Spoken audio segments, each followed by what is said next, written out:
গোবিন্দ ভজন, যেটা অন্য কোনো দেহে হয় না,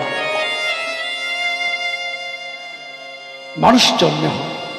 আর এই মানুষ জন্মকে সার্থক করতে হলে পরম দয়াল শ্রী গুরুদেবের কাছে দীক্ষা নিয়ে হরি ভজন করতে হবে, কৃষ্ণ ভজন করতে হবে, তথা গোবিন্দ ভজন করতে হবে। এই তো জীবনের উদ্দেশ্য। দীক্ষা নিয়ে কৃষ্ণ ভজনে মেতে গেলাম, হ্যাঁ এটাই ঠিক, কিন্তু গন্তব্যস্থানে পৌঁছতে গেলে এই মনে করলাম পৌঁছে গেলাম, তা তো হবে না। রাস্তা দিয়ে আগে হাঁটতে হবে, আগে রাস্তায় নামতে হবে। তো রাস্তা চিনিয়ে দেবে বলে পরম দয়াল শ্রী গুরুদেব সেই গন্তব্যস্থানের কথা বলবে, কিন্তু একটা কৃপারও তো প্রয়োজন। তাহলে কি করতে হবে? আপনাকে আমাদেরকে আগে নিত্যানন্দের স্মরণ নিতে হবে, তথা গৌর সুন্দরের স্মরণ নিতে হবে। মশাই, আপনি কৃষ্ণলীলা শ্রবণ করতে এসেছি, গৌর চরিত্র কেন শ্রবণ করব? গৌর লীলা কেন শ্রবণ করব? না, দেখুন, আমাদের হৃদয় পাত্র দিয়ে কৃষ্ণ সেবা ভক্তবস্তু আমরা আস্বাদন করব, এটাই আমাদের দার্শনিকরা তথা লীলা পরিকররা বলেছেন। কিন্তু ধরুন একটা দার্শনিক দৃষ্টান্ত দিচ্ছেন। এই চাঁদপুর তেঁতুলতলা ইউটিউব চলছে, আপনারা দেখতে পাবেন। তো চাঁদপুর তেঁতুলতলায় একটা মহাযজ্ঞ দিবে, মানে শেষের দিনে, ধুলটের দিনে খিচুড়ি প্রসাদ দেয়, সব জায়গাতেই দেয় মহাপ্রভু প্রসাদ, এখানেও দেওয়া হবে। মহোৎসবের দিন আপনার প্রসাদ পেতে বসেছে। এখন সেই প্রসাদটা পাবেন তো মাটিতে তো দেবে না, একটা পাত্র দিবে, পাতা দিবে, তা কলার পাতা হোক, থার্মোকলের পাতা হোক, কাগজের পাতা হোক, শাল পাতা হোক, যে কোনো একটা পাতা দিবে। তো ওই পাতার উপরে খিচুড়ি নিয়েই কি আপনারা খেতে শুরু করবেন? না, ওই পাতাটাকে আগে পরিষ্কার করতে হবে, ধুতে হবে। কেন?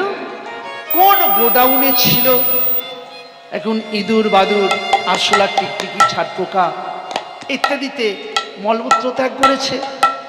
সেই পাতা দিয়ে আপনি যদি প্রসাদ পান, পেট ভরবে, কিন্তু একটা ইনফেকশন হওয়ার সম্ভাবনা রয়েছে, কোন একটা বিষক্রিয়া হতে পারে, যার জন্য পাতাটাকে ধুয়ে দিতে হবে। দৃষ্টান্ত। সিদ্ধান্ত কি? না, মহাপ্রসাদ পাওয়ার জন্য পাতা নিলে পাতাকে যেমন পরিষ্কার করতে হয় একটু জল দিয়ে, ঠিক তেমনি আমরা কীর্তন শুনতে এসেছি আমাদের একটা পাতা নিয়ে। কোন পাতা? না, মন পাতা। এই মন পাতাটাতে আমরা মহাপ্রভুর নাম প্রসাদ আস্বাদন করব, কৃষ্ণ নাম আস্বাদন করব। তো এসেছে কোথা থেকে মনটা? একটা গোডাউন থেকে। কোন গোডাউন? সংসার গোডাউন। এই সংসার গোডাউন স্তূপ থেকে এই পাতাটাকে কত কষ্ট করে সময় বের করে আমরা নিয়ে এসেছি। বৌমা তো কোনোদিন বলবে না, বাবা আপনি সারা জনম চাকরি করে বা রোজগার করে মাঠে খেটে অনেক পরিশ্রম করে আপনি সংসারটাকে তৈরি করেছেন, আপনি নিশ্চিন্তে ভজন করুন, তো মালা জপুন, কৃষ্ণনাম করুন, আপনাকে কিচ্ছু করতে হবে না। এমন কি কোনো বৌমা আছেন এখানে? শ্রোতা তো অনেক আছে, একটু হাত তুলে বাবুকে হাত দিয়ে বিশ্বাস রেখে সত্য করে আমাকে বলুন তো যে হ্যাঁ, আমরা আমার শ্বশুর মশাইকে ভজনের জন্য কত কথা বলি যে ভজন করুন, বলবেন কি? না, এক জোড়াও বলতে পারবেন না। খুব জোর বলবেন যে বাবা আপনি তো বসে আছেন, একটু বাজার থেকে বাজারটা করে দেন তো, করে নিয়ে আসুন তো। বসেই তো আছেন, আমার ছেলেটাকে ধরুন তো। আরে বাবা বসেই তো আছেন, আপনার ছেলে বলে গিয়েছে শ্যামলের কাছে 2000 টাকা পাওয়া যাবে, নিয়ে আসেন তো। এই রোদ্রে টাই টাই করে শ্বশুর মশাই তোরে, এমন কোনো বৌমা বা কেউ নেই যে নিশ্চিন্তে ভজন করতে বলেন বাবাকে বা শ্বশুরকে বা শাশুড়িকে, বলবেন না। তাহলে বহু কষ্ট করে সংসার গোডাউন থেকে, সেই স্তূপ থেকে নিয়ে এসেছি এই মন পাতাটাকে কৃষ্ণ প্রসাদ আস্বাদন করব বলে। না কি বলছেন আপনারা? এই কৃষ্ণ প্রসাদ আস্বাদন করব বলে যে এসেছেন, দেখুন এই মন পাতাটাতে আশা কামনা বাসনা কত টিকটিকি আরশোলা গিরগিটি কত ছোঁয়া লেগে আছে। তা এই পাতাতে দিয়ে কি আর সরাসরি কৃষ্ণ প্রসাদ আস্বাদন হবে? হবে না, ধুতে হবে। কি দিয়ে ধুবে? না, গৌর নাম রসাদ নবী। এই গৌর নাম রসাদ নবী আমাদের মন পাতাটাকে সংসার গোডাউন থেকে নিয়ে আসা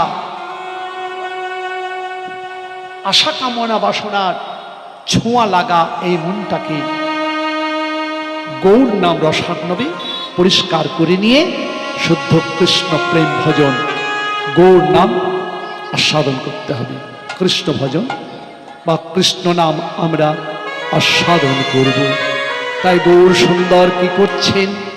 তার জন্য আমাদের গৌর লীলা আস্বাদন করা উচিত। তো গৌর সুন্দর কি করছেন? না, ছোট ছেলে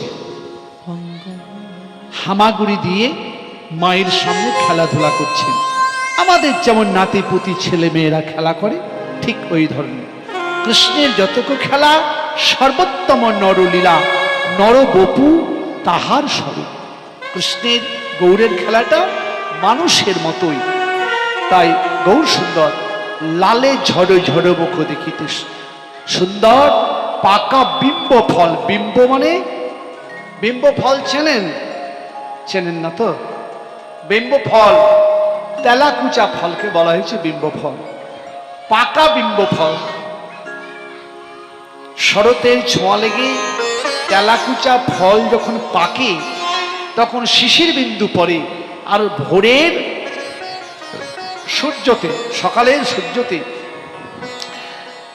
যখন সকালের সূর্যটা পড়ে শরতের ছোঁয়া লেগে এত সুন্দর ঝিলঝিল ঝিলঝিল করে যে সেটা ভাষায় কবিরা কল্পনা করতে পারেন না।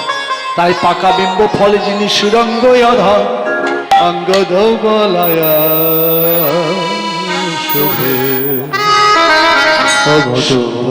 যুগলে যুগলে অঙ্গ ধৌগলায়া শোভে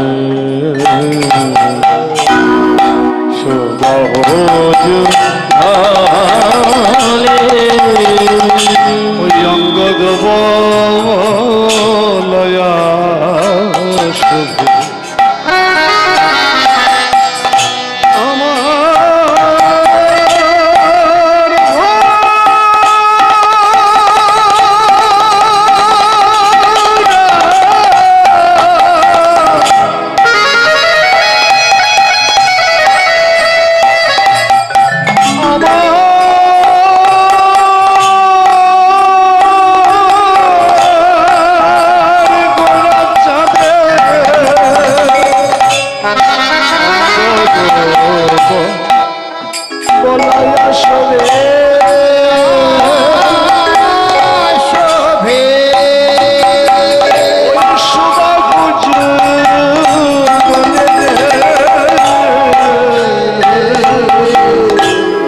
চরণে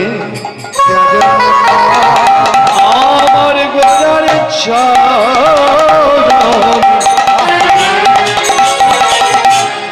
ওই ব্রহ্মাঞ্চিত চরণ দেব পঞ্চনাথের বঞ্চিত চরণ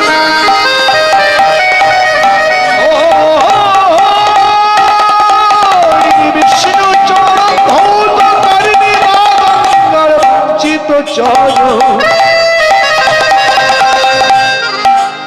এই চরণ পাওয়ার লাগে ব্রহ্মা বসে বসে ধ্যান করে, দেব পঞ্চানন ধ্যান করে, অনন্তরে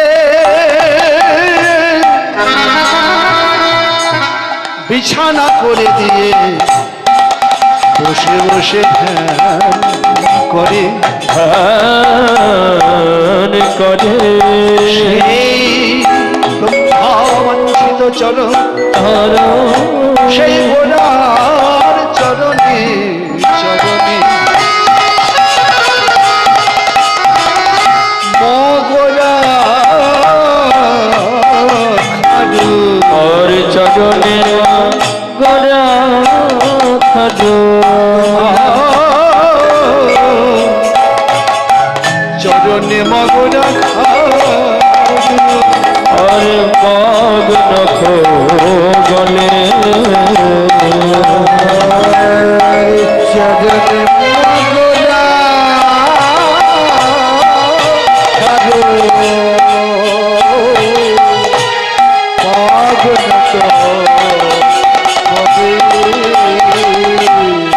হরে নয়ানন্দ हरि नयानंद আমার গোড়ার ভজে নয়ানন্দ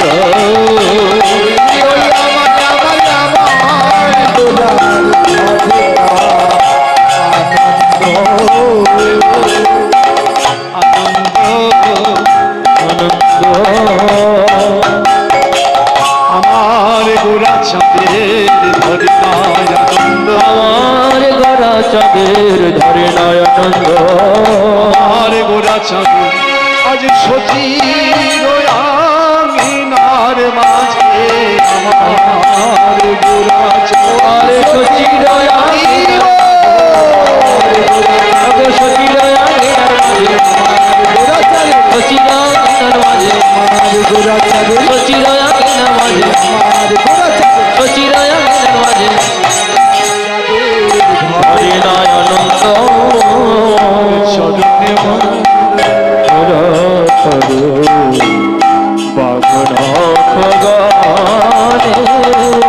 চরণে মগরা খারু বাঘ নখে গলে সোনার শিকুলি পিঠে পিঠে আর গোড়ার পাটের থপনা পাটের দেবে ঘোষে কহে নিছনিয়া পোনা নিছনি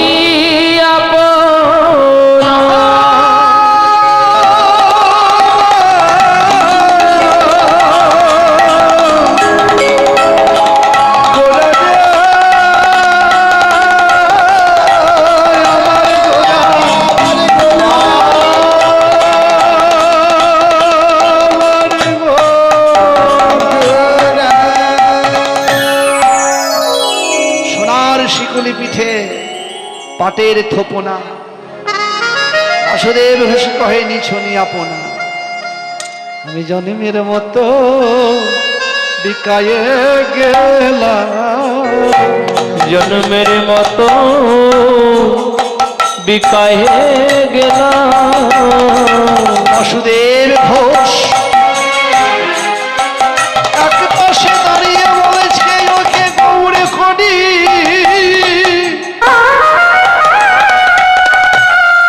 তোমার এই অভিনব লীলা দর্শন করে ওই দেবতা বাঞ্ছিত চরণে তোমার ওই চরণে তলে আমি জন্মের মতো বিকায়ে গেলাম আমি জন্মের মতো বিকায়ে গেলাম আমি চরণে ছাড়া করো না গো জন্মের মতো বিকায়ে গেলাম আমায় চরণ ছাড়া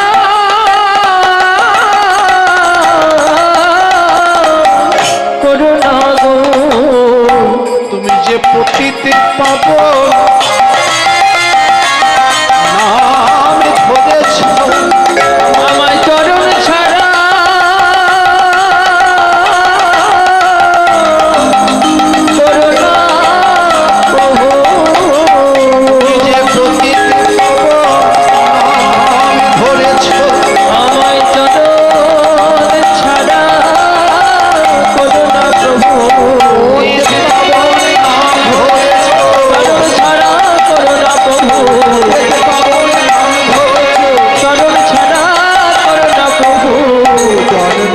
মতো বিকায়ে গেলাম।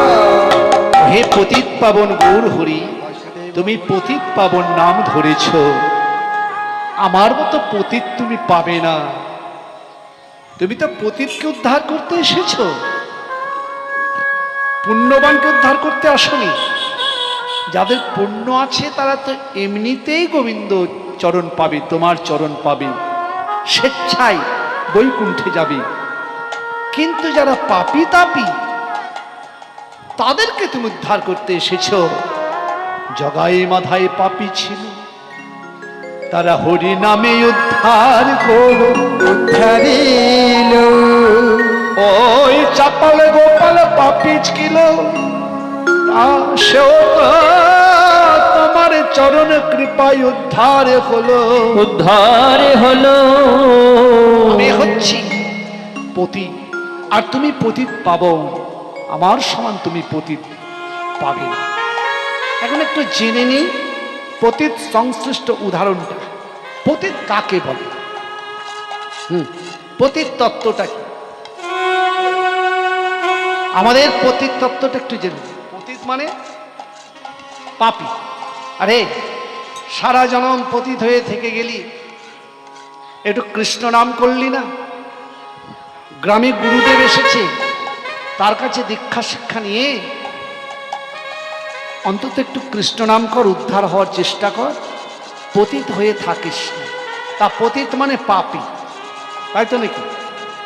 আবার পতিত, এই দেখুন আমার হাতে চাদরটা, হস্ত হইতে চাদর খানা নিম্নে পতিত হইল। তা পতিত মানে পড়ে যাওয়া, পতিত মানে পাপী, পতিত মানে পড়ে যাওয়া। আর দীর্ঘদিন থেকে, এই যে রাধে রাধে বাবা, দীর্ঘদিন থেকে আপনার জমিটা যদি চাষবাস না করা হয়, 10-20 বছর ধরে আপনার জমিটাকে আপনি চাষবাস করেননি, কি বলবেন? উত্তরটা আপনাদের কাছে, কি বলবেন বাবা? দীর্ঘদিন থেকে আপনার জমিটা, যে জমিতে শাক হয়, পাতা হয়, ধান হয়, পাট হয়, ইত্যাদি হয়, সেই জমিটা আপনি দীর্ঘদিন থেকে চাষবাস করেননি, কি বলবেন? পতিত নাকি? পতিত বললেন যে পতিত জমি। তো যে জমি দীর্ঘদিন থেকে চাষবাস করা না হয় তাকে বলা হয় পতিত। আমাদের দেহটাকে কি বলা হয়? দেহ জমি। দেহ জমি কেন জমি বলা হলো? না, 24টি উপাদান দিয়ে আমাদের দেহ গঠিত। সবাই বলো তত্ত্ব তত্ত্ব, কিবা তত্ত্ব জানেন? 24 তত্ত্বেতে হয় মানুষের দেহের গঠন। এই 24 তত্ত্বের মধ্যে আবার 5টি তত্ত্ব প্রধান। এই 5টি তত্ত্বের মধ্যে প্রধান তত্ত্ব হচ্ছে ক্ষিতি। তা পঞ্চভৌতিক দেহের মধ্যে ক্ষিতি, ক্ষিতি মানে মাটি, ক্ষেত, ক্ষেত থেকে এসছে ক্ষিতি, ক্ষিতি থেকে ক্ষেত। ক্ষিতি অপ তেজ মরুদ্গম। আপনি বীচি লাগাতে গেলেই কিন্তু গাছ হতে পারে, অঙ্কুরোদ্গম হতে পারে, সে গাছে কিন্তু ফল পাবেন না।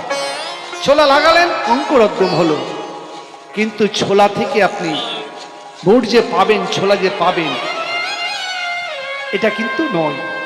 কেন না? 5টি অনুকূল পরিবেশের প্রয়োজন। ক্ষিতি মানে মাটি ভালো লাগবে, মাটি থাকলেই হবে না, জলের প্রয়োজন অপ, তারপরে তেজ, সূর্যের তাপ, ক্ষিতি অপ তেজ মরুত মানে বাতাস, তারপরে ফাঁকা জায়গাতে লাগাতে হবে। তা ক্ষিতি মানে মাটি, তাহলে আমাদের দেহটা হচ্ছে পঞ্চভৌতিক, ক্ষিতি অপ তেজ মরুদ্গম। তাই বাংলার কবি রামপ্রসাদ সেন তিনি মাকে কাঁদতে কাঁদতে বললেন, মাগো আমার এই মানব জমি, মাগো আমার মানব জমি, মা মানব জমি, আমার এই মানব জমি হিলপতি আবার আমার মানব জমি, মানব জমি মা গো। আমার মানব জমি রইল পতি, আবাদ করলে ফলতো সোনা। আমার মনিরে কাজ জানো না, আমার মনিরে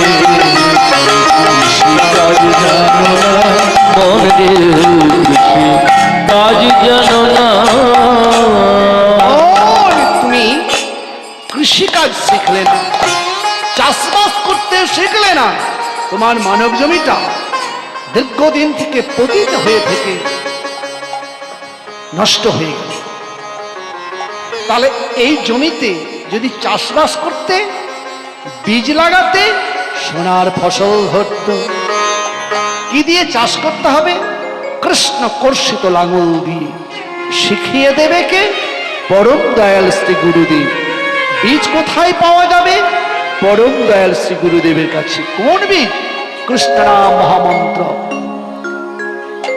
মন্ত্ররাজ অষ্টদাশ অক্ষর গোপাল মন্ত্র।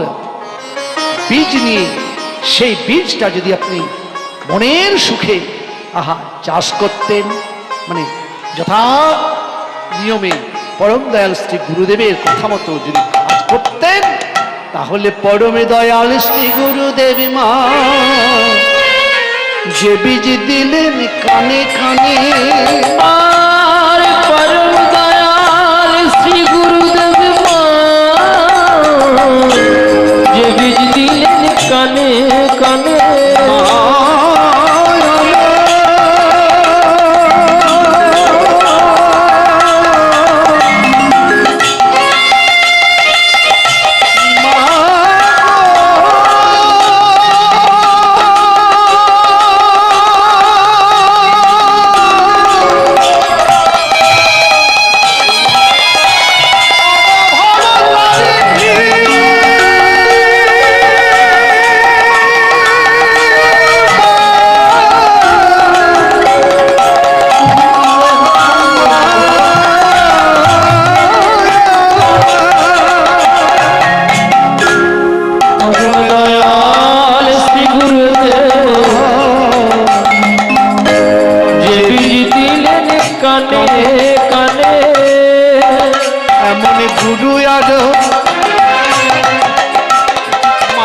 এমন গুরু আমি সবে হারাম সাধন দিনে মনিবে আজ জানো না আমার মনে আজ জানো না আমার আজ জানো না। কৃষিকাজ যদি জানতে, তাহলে তোমার দেহ জমিটা উর্বর হতো, গোবিন্দের চরণ ছুঁতে পারত।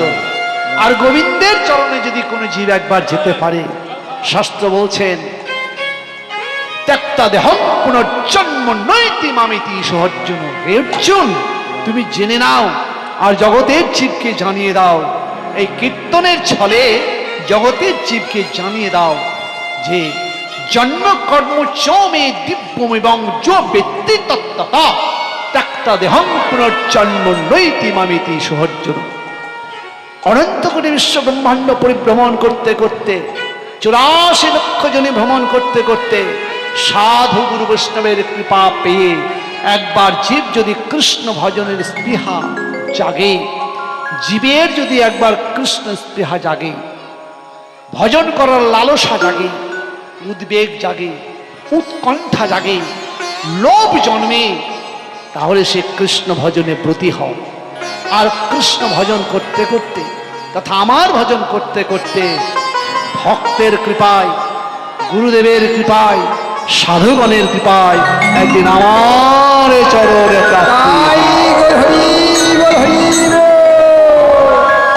তাই বলছি, তুমি আমার ভক্তের সঙ্গ করো। পতিত পাবন গৌর হরি, তাই তোমাকে বলেছি হে পতিত পাবন গৌর হরি, আমার মতন তুমি পতিত পাবে না। বাসুদেব ঘোষ এক পাশে দাঁড়িয়ে বলছেন, বাসুদেব ঘোষ তাকে নিছনি আপনা বাসুদেব